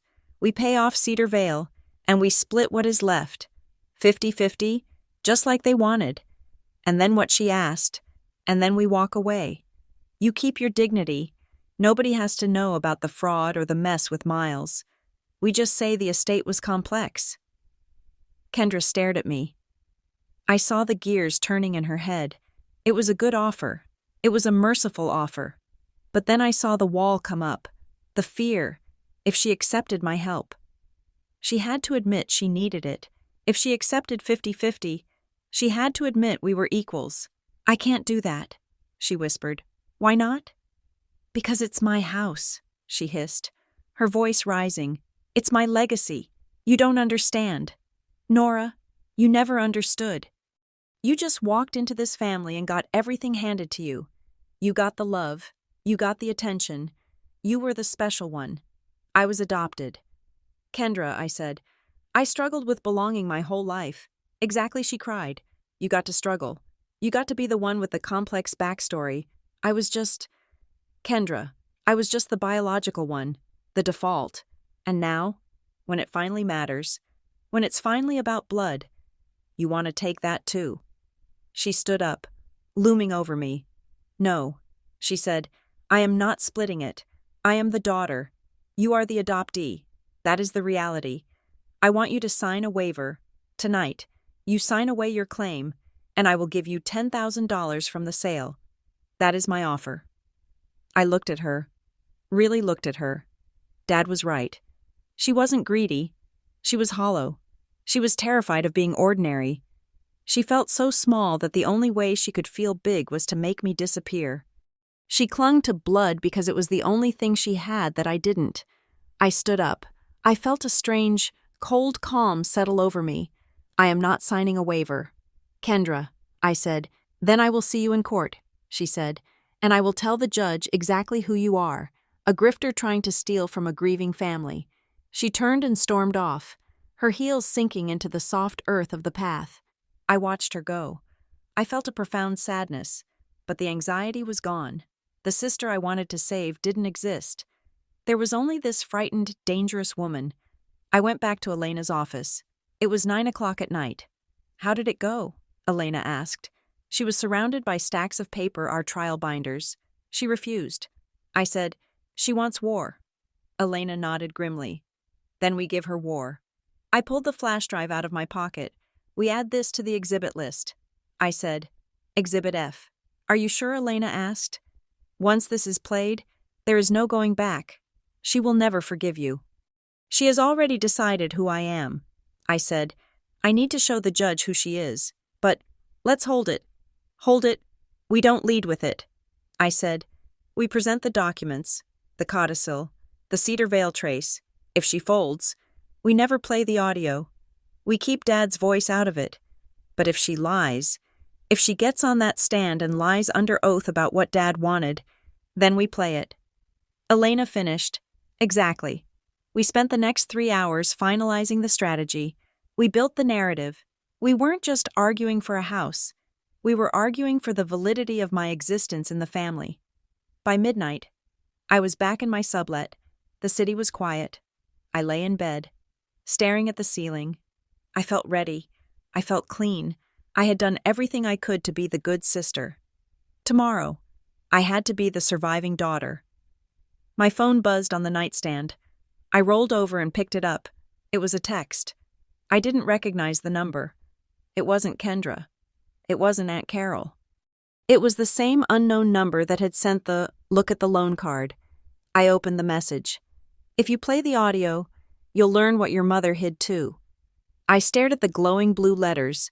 What your mother hid too. The audio was Dad's voice. He talked about Kendra. He talked about the loan. He talked about me. What did Mom hide? I sat up, the sheets pooling around my waist. The dread I had pushed away came rushing back, colder than before. I thought I had reached the bottom of the secrets. I thought the loan was the bedrock, but there was something else, something layered underneath the debt and the adoption and the jealousy. I looked at the flash drive sitting on my dresser. Audio only if necessary. Was there something on there I had missed? Or was the text a warning not to play it or a dare? I realized then that the courtroom tomorrow wasn't going to be the end. It was going to be the opening of a door I might not be able to close. I turned off the phone. I closed my eyes, but I didn't sleep. I lay there in the dark, wondering what my mother, the woman who kept everything in blue folders and safe deposit boxes, had been afraid of. The courtroom in the Hawthorne County Probate Division did not look like the places where justice happened on television. It was a windowless room with scuffed vinyl flooring and fluorescent lights that hummed with a headache-inducing frequency. The air was stale, recycled, and smelled faintly of floor wax and nervous sweat. I sat at the plaintiff's table next to Elena Price. My hands were folded in my lap, my knuckles white.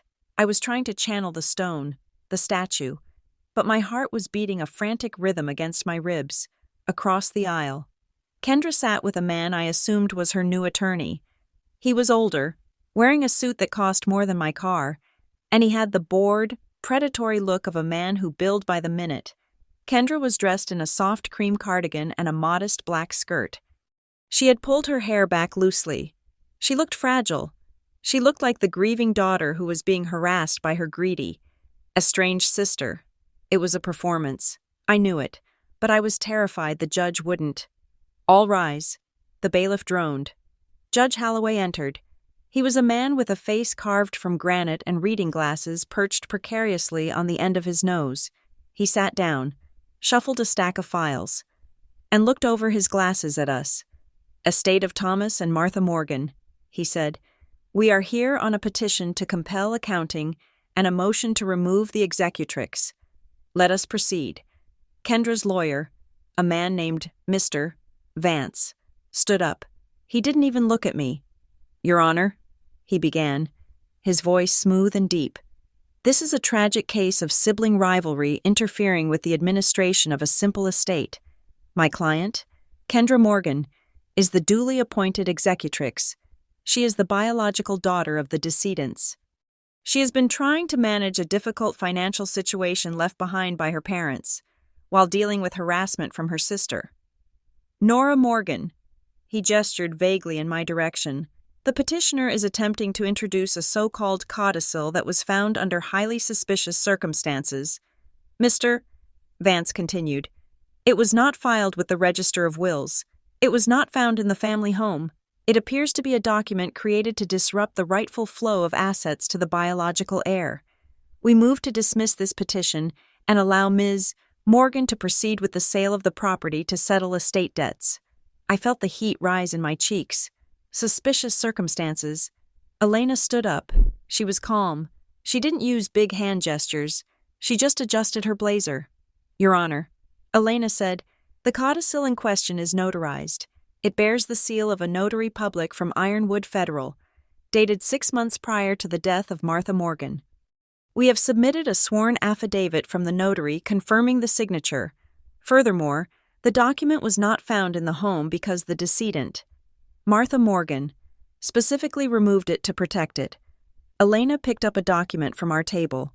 We have entered into evidence the sworn statement of Daria Sloan, the director of the Hawthorne Ridge Literacy Council. Ms. Sloan confirms a strict chain of custody. Martha Morgan placed these documents in the office safe personally, with explicit instructions that they be released only to Nora Morgan, citing a fear that Kendra Morgan would destroy them.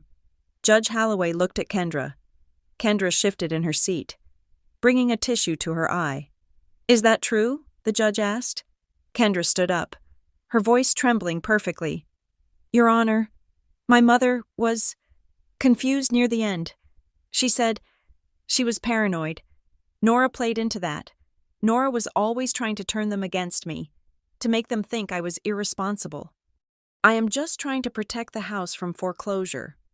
Judge Holloway frowned. He picked up the codicil copy in front of him. This document seems clear. Mr. Vance, the judge said, it establishes a trust. It establishes equal intent. Why was this not presented by your client during the initial probate filing? My client was unaware of its existence, Vance said smoothly, because she didn't look for it, or because she looked and didn't find it. Elena interjected. Objection. Vance snapped. Sustained, the judge said, but he was looking at Kendra with a new sharpness. Let us discuss the assets. The petitioner claims there is a significant lien on the property that was not disclosed to the heirs. Kendra's face tightened. This was the weak point. Mr. Vance cleared his throat. There is a secured line of credit. Yes, the decedents were, unfortunately, living beyond their means in their final years. My client is simply trying to liquidate the asset to satisfy that debt before the interest consumes the equity. She is acting responsibly. Elena walked to the center of the room. She held up the corporate trace document we had prepared. Your Honor, Elena said, the debt is not a result of the parents living beyond their means. The debt is a hard money loan in the amount of $200,000, secured against the house 6 months ago. The lender is Cedar Vale Holdings. So Vance asked, people take loans. Elena turned to the judge. We have traced the ownership of Cedar Vale Holdings, Elena said. It is a shell entity managed by Ridgeway Advisory Group.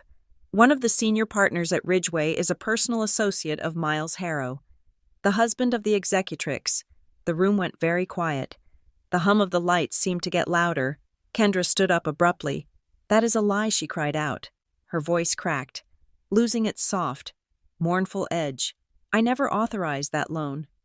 That was Dad. Dad made a bad deal. He was trying to cover his own mistakes, and now I am cleaning it up. She was pointing at me now, her finger shaking. She doesn't know anything, Kendra shouted. She wasn't there. She was just the adoptee they paraded around to look like good Christians. She isn't blood. She doesn't know what this family went through. Mr. Vance reached out to touch Kendra's arm, trying to silence her, but she pulled away. She isn't a Morgan, Kendra yelled, her face flushing a blotchy red. She has no right to that house. The law protects the bloodline. Judge Holloway slammed his gavel down. It sounded like a gunshot. Ms. Morgan, sit down, the judge barked. Kendra froze. She looked around the room. Realizing she had let the mask slip, she sank back into her chair, breathing hard. I looked at her. I felt a strange sense of detachment. She looked small. She looked vicious. Elena looked at me. She gave a tiny nod. Your turn. I stood up. My legs felt heavy, but steady. Your Honor, I said. My voice didn't shake. I was surprised by how clear it sounded. The adoption is not the issue here. I said, "My sister is right. I was adopted. I have known that since I was 19. But my parents never used that word as a weapon. They used it as a promise. They told me that biology is an accident, but adoption is a choice. They chose me." I looked directly at Kendra. She refused to meet my eyes. Kendra claims she is protecting the estate. I continued. She claims our father took out this loan for himself. She claims he wanted her to have the house. That is what he told me, Kendra shouted from her seat, ignoring her lawyer's hiss of warning. He told me to sell it. He told me to cut you out because you wouldn't understand the business side. You are under oath. Ms. Morgan, the judge warned. I am telling the truth, Kendra insisted, tears streaming down her face now, real tears of frustration and panic. He told me in the kitchen, 2 weeks before he died. He said, "Kendra, handle it. Don't burden Nora." I looked at Elena. I signaled. "Your Honor," Elena said, "to clarify the decedent's true intent and to address the perjury we are currently witnessing, we would like to introduce Exhibit F." "What is Exhibit F, Mr.?" Vance asked, looking at his paperwork. "It wasn't on the list yesterday. It is rebuttal evidence," Elena said. "It became relevant the moment the executrix made specific claims about the decedent's verbal instructions." The judge nodded. "Proceed." Elena plugged the small laptop into the court's AV system. The screen on the wall flickered to life, showing a simple audio file icon. I watched Kendra. She was staring at the screen, confused. She didn't know. She had searched the house. She had raided the bank. But she had missed the one thing Dad had hidden for me. Elena pressed play. The courtroom speakers crackled, and then my father's voice filled the room. "My name is Thomas Morgan. The date is November 12th. Kendra gasped. It was a sharp, sucked-in breath that echoed in the silence. Over the last 6 months, my daughter Kendra and her husband Miles have faced significant financial exposure. They approached Martha and me. They were desperate. Kendra put her hands over her mouth. Her eyes went wide, darting from the speaker to me. She looked like a trapped animal. I am stating clearly this money was a gift to Kendra, to save her family. But the house is the collateral. Mr. Vance closed his file. He sat back in his chair and crossed his arms. He knew it was over. He wasn't going to fight for a client who had just been caught in a lie of this magnitude. I have looked her in the eye and made her swear that if Martha and I pass, she will not sacrifice Nora to save herself. The voice was relentless. It was calm, loving, and utterly damning. She needs a villain to feel righteous. Do not hate her. She is terrified. The recording ended. The silence that followed was absolute. Even the buzzing lights seemed to pause. Judge Holloway took off his glasses. He rubbed the bridge of his nose. He looked at Kendra, who was staring at the table, her shoulders shaking. "Ms. Morgan," the judge said. His voice was very quiet. "You have stood in my courtroom and lied about the nature of this debt. You have attempted to defraud a beneficiary. You have likely committed perjury." Kendra didn't answer. She just sobbed, a ragged, ugly sound. The judge turned to the court reporter. "Let the record show that the audio evidence contradicts the testimony of the executrix. I am issuing an immediate order." He began to write. Speaking as he wrote. 1. Kendra Morgan is removed as executrix of the estate, effective immediately. 2. I am appointing Stonebridge Fiduciary Services as the administrator pending a full audit of the estate assets and the debts incurred by the decedent on behalf of Kendra Morgan. 3. All accounts are frozen. The sale of the property is halted. 4. I am referring this matter to the District Attorney's Office to review for potential fraud charges regarding the falsified eviction notice and the misappropriation of estate funds. He looked up. "Mr. Vance, I suggest you advise your client very carefully. If she interferes with the fiduciary, I will hold her in contempt and place her in custody." "We are adjourned." The gavel banged. I sat there. I didn't feel triumph. I didn't feel happy. I felt exhausted. The stone statue crumbled, and I was just Nora again, tired and sad and missing my dad. Elena put a hand on my shoulder. "We did it," she whispered. I nodded. We did. We walked out of the courtroom. The hallway was bright and loud with other people's problems. I saw Kendra near the exit. She was standing alone. Her lawyer had already left, presumably to distance himself from the disaster. Miles wasn't there. He hadn't even shown up to support her. She was leaning against the wall, smoking a cigarette. Her hands were shaking so badly the ash was falling on her expensive black skirt. I told myself to keep walking. I told myself she was dangerous. But I stopped. "Kendra," I said. She looked up. Her mascara was running in dark streaks down her face. She looked 10 years older than she had an hour ago. "Are you happy?" she asked. Her voice was raspy. "You got your pound of flesh." "I didn't want this." I said, "I offered you a way out yesterday." She took a drag of the cigarette, inhaling deeply. I couldn't take it. She said, "Why?" I asked. "Why was it so hard to just share it with me? Why did you hate me so much?" Kendra laughed. A dry, coughing sound. "Hate you," she said. "I didn't hate you. Nora. I wanted to be you." I stared at her. "What are you talking about?" "From the day they brought you home," she said, looking at the smoke curling in the air. "You were the golden child. Not because you were better, but because you were easy." "Easy," I repeated. "I was a mess. Kendra, I had attachment issues. I had night terrors. You made them gentle," she said. She looked at me with a raw, terrifying intensity. "Before you came, Dad was strict. Mom was high-strung. They expected perfection from me. I had to be the smart one, the pretty one, the one who made the family look good." She dropped the cigarette and crushed it under her heel. "Then you showed up, and suddenly, they were soft. They looked at you with this relief, like you were a gift they didn't have to earn. You broke the tension in the house just by breathing, and I was still stuck being the one who had to achieve things to get noticed." She wrapped her arms around herself. "I hated needing their money," she whispered.